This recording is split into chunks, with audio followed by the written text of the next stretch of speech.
Now we will discuss about exchange of gases.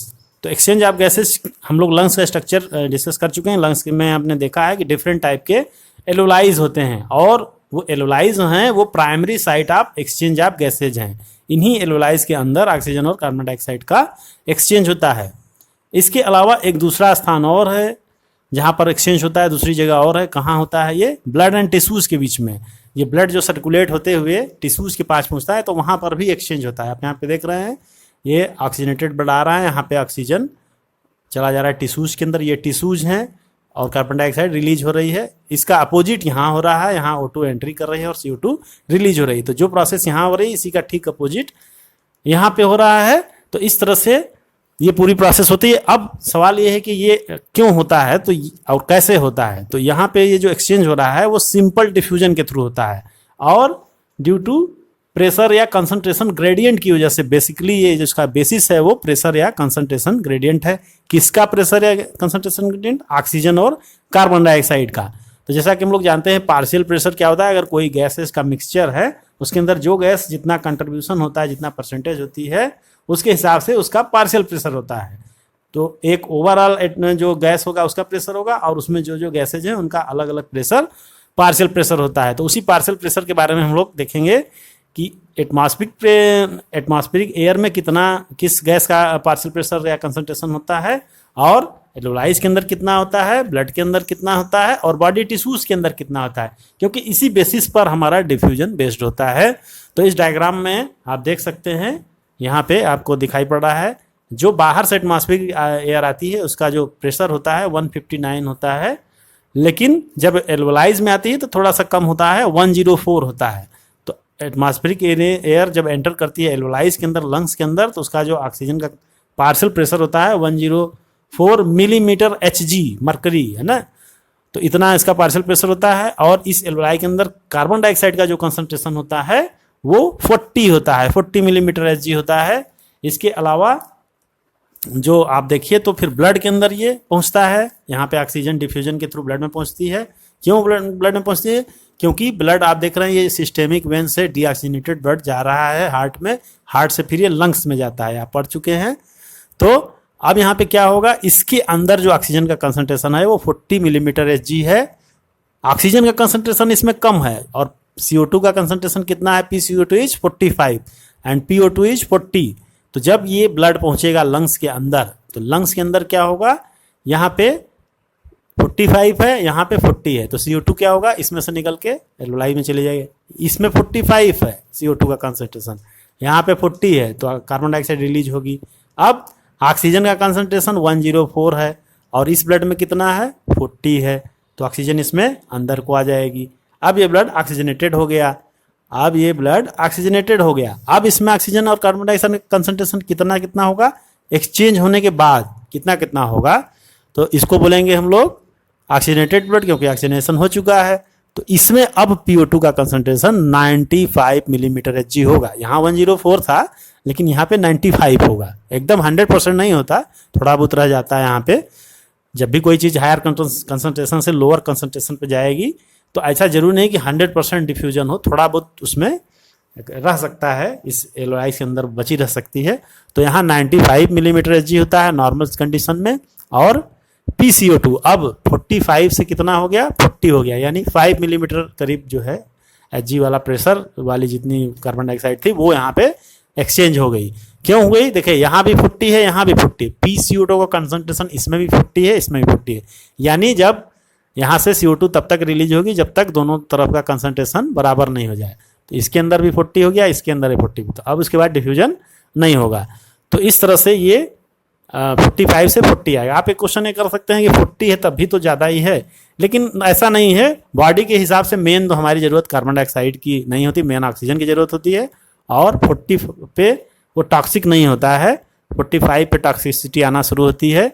तो इस तरह से 45 से 40 पर आ जाता है उसका प्रेशर कार्बन डाइऑक्साइड का। तो 40 CO2 का कंसंट्रेशन होना फैटल नहीं है, रिस्की नहीं है, इसलिए 40 कंसंट्रेशन रह सकता है ब्लड के अंदर। इसके बाद हम आते हैं, हमने देख लिया डीऑक्सीजनेटेड ब्लड में देख लिया ये इसका रेशियो, और ऑक्सीजनेटेड ब्लड में देख लिया। ठीक है, ये सिस्टेमिक वेन्स में बहता है, ये सिस्टेमिक आर्टरीज में बहता है। आर्टरीज और वेन्स, सॉरी वेन्स और आर्टरीज इधर आप देख रहे हैं। तो वेन्स के अंदर ऑलरेडी ब्लड में ऑक्सीजन कमी होती है, इसीलिए तो इसका कलर ब्लूइश होता है, इसका कलर रेडिश होता है, क्योंकि इसमें ऑक्सीजन ज़्यादा होती है। जब हीमोग्लोबिन ऑक्सी हीमोग्लोबिन बनाता है तब ये रेड कलर का हो जाता है। वही जब ऑक्सी हीमोग्लोबिन में चेंज होता है तो उसका कलर कैसा होता है, ब्लूइश कलर आ जाता है। तो इस तरह से ये हल्का सा ब्लूइश कलर होता है, इसका हल्का रेडिश कलर होता है। तो ये हो गया आपका डिफरेंट कंसंट्रेशन लेवल। अब हम बॉडी टिश्यू के बारे में बात करें तो बॉडी टिश्यू में आप देख रहे हैं PO2 का जो कंसंट्रेशन होता है वो कितना होता है, 40 होता है, और PCO2 का 45। तो जब भी यहाँ पर ऑक्सीजनेटेड ब्लड आएगा क्या होगा, ऑक्सीजन इसमें अंदर को आएगी और CO2 इसमें रिलीज होगी। तो वही एक्सचेंज यहाँ भी होगा। तो ये कंसंट्रेशन डिफरेंस या पार्शियल प्रेशर का डिफरेंस है, इसी की वजह से ये सारा एक्सचेंज होता है सिंपल डिफ्यूजन के थ्रू। तो इसको आप लोग को हम लोग फिर बाद में इसको चार्ट के माध्यम से भी एक्सप्लेन करेंगे कि कौन सा कितना होता है। ये चीज़ें आपको याद भी रखनी पड़ेंगी कि किस तरह से होता है। और सबसे बड़ी बात है इसमें जो आपका ये जो यहाँ पे एल्वोलाइज होता है, इसके बीच में ये जो इनकी जो मेम्ब्रेन होती है बहुत थिन होती है, सिंगल लेयर मेम्ब्रेन होती है, इसकी वजह से इसमें आसानी से डिफ्यूजन हो पाता है। ठीक है, तो ये आपका इस तरह से है। तो इस तरह से हम देखते हैं कि gradient is present for CO2 in opposite direction, यानी कि tissues to blood and blood to alveoli. तो ऑक्सीजन का जो है आपने डायरेक्शन देखा, alveoli to blood and blood to tissues, जबकि कार्बन डाइऑक्साइड के केस में ये अपोजिट होगा। कैसे, tissues to blood and blood to alveoli. इस तरह से ऑक्सीजन और कार्बन डाइऑक्साइड का एक्सचेंज इसमें चलता रहता है। अब दूसरी बात यह है कि solubility of CO2 is 20 to 25 times higher than that of O2। जो ब्लड के अंदर सॉल्युबिलिटी होती है CO2 की वो 20 to 25 टाइम्स हायर होती है। ठीक है, तो इससे होता क्या है, फायदा क्या होगा, the amount of CO2 that can diffuse through the diffusion per unit membrane in the partial pressure much higher compare to the O2। कहने का मतलब ये है कि डिफ्यूजिबिलिटी ज़्यादा होने की वजह से जहाँ पर CO2 का कंसंट्रेशन ज़्यादा होगा तो वो जिस तरफ को कंसंट्रेशन कम होगा वो तेज़ी से डिफ्यूज होगा, क्योंकि उसकी जो सॉल्युबिलिटी होती है वो ज़्यादा होती है। तो डिफ्यूजन इसमें फास्ट होगा। कुल मिला के कहने का मतलब ये है कि सॉल्युबिलिटी ज़्यादा होने की वजह से ये जो आपका डिफ्यूजन होगा CO2 का वो ज़्यादा ईजिली होगा, ज़्यादा तेज़ी से होगा। कहने का मतलब खास करके टिश्यूज लेवल पर अगर हम इस चीज़ को समझने की कोशिश करें तो टिश्यूज के अंदर जो सेल्स हैं उनके अंदर CO2 का कंसंट्रेशन अगर 45 है और यहाँ पर 40 है तो बहुत तेज़ी से ये डिफ्यूज होगी। कहाँ पे, ब्लड के अंदर। तो ब्लड के अंदर कार्बन डाइऑक्साइड का एक्सचेंज टिश्यूज से ब्लड के अंदर बहुत तेज़ी से होगा, क्योंकि इसकी सॉल्युबिलिटी इसके अंदर ज़्यादा होती है, तो बहुत जल्दी से ये रिलीज होगा। ठीक है, तेज़ी से रिलीज होगा ये, और रिलीज होकर के फिर यहाँ के एल्वोलाइज के अंदर एक्सचेंज होगा इसका तेज़ी से। वो इसीलिए होगा क्योंकि इनकी डिफ्यूजिबिलिटी थोड़ी सी फास्ट होती है, इसीलिए टिश्यूज के अंदर बहुत क्विक एक्सचेंज हो पाता है। और इन रिस्पेक्ट टू O2 का उतना तेज़ी से वो नहीं होता। O2 का जो सॉल्युबिलिटी है ब्लड के अंदर मतलब CO2 के रिस्पेक्ट में कम होता है, वैसे तो होता ही है। अब इसके बाद हम लोग डिस्कस करते हैं कि इसका जो स्ट्रक्चर है इसके बारे में, थोड़ा सा एल्वोलाइज के बारे में हम लोग डिस्कस करते हैं कि एल्वोलाइज का स्ट्रक्चर आप यहाँ पे देख रहे हैं। ये एक एल्वोलाई है और ये कैपिलरी है जो उस एल्वोलाइज के चारों ओर राउंडेड होती है, और इसके बीच में एक मेम्ब्रेन होती है जिसको हम लोग बेसमेंट मेम्ब्रेन बोलते हैं। तो ये एल्वोलाई की जो वॉल है ये भी यूनिसेलुलर है। किस चीज़ की बनी है, स्क्वेमस एपिथेलियम। तो alveolar wall is made up of squamous epithelium, it is one sailed thick structure, ये वन सेलुलर थिक है ये। इसी तरह कैपिलरीज का भी जो वॉल होती है एंडोथेलियम जो होती है वो भी वन सेल्ड थिक होती है।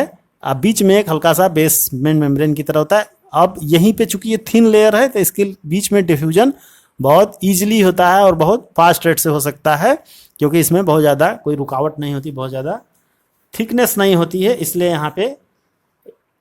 और जो अगर हम टोटल थिकनेस देखें दोनों की मिला करके तो इसमें क्या थिकनेस होगी, लेस देन 1 मिलीमीटर। ये पूरी जो थिकनेस होगी यहाँ से यहाँ तक, इन दोनों को अगर हम मिला लें तो भी 1 मिलीमीटर से कम ही होगी, बहुत कम होगी। ठीक है, तो इसलिए ये इस जो एनवायरनमेंट है यहाँ एल्वोलाइज का, एंडोथेलियम का, ये इस एक फेवरेबल कंडीशन देता है। एक स्ट्रक्चर इस तरह का है कि यहाँ पे जो डिफ्यूजन है वो ट्रांसफ़र है, जो गैसेज का वो एक्सचेंज है वो तेजी से हो सकता है, बहुत बिना किसी रुकावट के। इस तरह से ये पूरा हमारा लंग्स डिज़ाइन है कि वहाँ पे गैसियस एक्सचेंज बहुत इजीली हो सकता है। और CO2 का आपने समझ ही लिया कि वो उसका इजीली वो टिश्यू से किस तरह से रिलीज हो पाता है, क्योंकि उसकी जो सॉल्युबिलिटी होती है वो ज़्यादा होती है, वो तेज़ी से रिलीज हो पाता है। तो इस तरह से हम देखते हैं कि पूरा एक्सचेंज होता है टिश्यूज़ के अंदर, किस तरह से आपने देखा, और कौन सी ऑक्सीजन का कंसंट्रेशन कितना होता है। इसको थोड़ा हम लोग और डिटेल में चर्चा करते हैं। इससे पहले थोड़ा हम ये जान लें कि blood is a medium for transport of oxygen and carbon dioxide. दूसरी चीज, about 97% of O2 is transported by RBC। जो 97% आपका जो ऑक्सीजन है वो RBC के थ्रू होता है। उसमें क्या होता है, हीमोग्लोबिन किस में चेंज हो जाती है, ऑक्सी हीमोग्लोबिन में, HB से HbO2 बन जाता है। इस तरह से बाकी 3% करीब O2 डिजॉल्व स्टेट में भी हो सकता है, हालांकि ये बहुत कम होता है। और CO2 की बात करें तो nearly 20 to 25% of CO2 is transported by RBC। तो इतना परसेंट करीब 20 to 25% CO2 जो है वो आपके हीमोग्लोबिन के साथ जुड़ करके भी RBC के थ्रू भी होती है। और 70% जो है वो प्लाज्मा में बाइकार्बोनेट आयन के फॉर्म में, बाइकार्बोनेट कार्बन डाइऑक्साइड और वाटर मिलकर के बाइकार्बोनेट आयन बनाता है, उस फॉर्म में वो ट्रांसपोर्ट होती है। 7% of O2 is dissolve, 7% direct dissolve होकर के डिफ्यूज हो सकती है। लेकिन जो मेनली कार्बन डाइऑक्साइड का जो डिफ्यूजन है वो बाइकार्बोनेट आयन के फॉर्म में CO2 का कंडक्शन ब्लड के अंदर होता है। ये आप ध्यान रखिएगा कि 70% या मोस्ट ऑफ द परसेंटेज जो है बाइकार्बोनेट आयन के फॉर्म में होता है। H2 और CO2 मिलकर के कार्बोनिक एसिड बनाती है, फिर कार्बोनिक एसिड टूट करके बनाता है आपका बाइकार्बोनेट आयन। तो इसके बारे में हम लोग आगे चर्चा करेंगे कि ये किस तरह से होता है। इससे पहले हम लोग ये देख लें कि पार्शियल प्रेशर किसका कितना होता है। इसके बारे में एक चार्ट है, इसको हम आपको दिखाना चाहते हैं, तो उसको आप ध्यान से देखिएगा।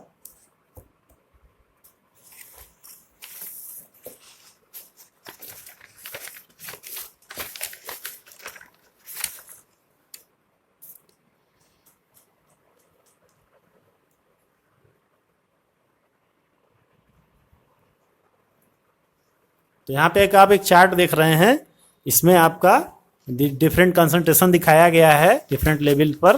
तो इसमें आप देखिए ध्यान से, यहाँ पे जो O2 है, रेस्पिरेटरी गैसेज कौन कौन सी हैं, O2 और CO2 है, इसका डिफरेंट कंसंट्रेशन यहाँ पे दिया गया है।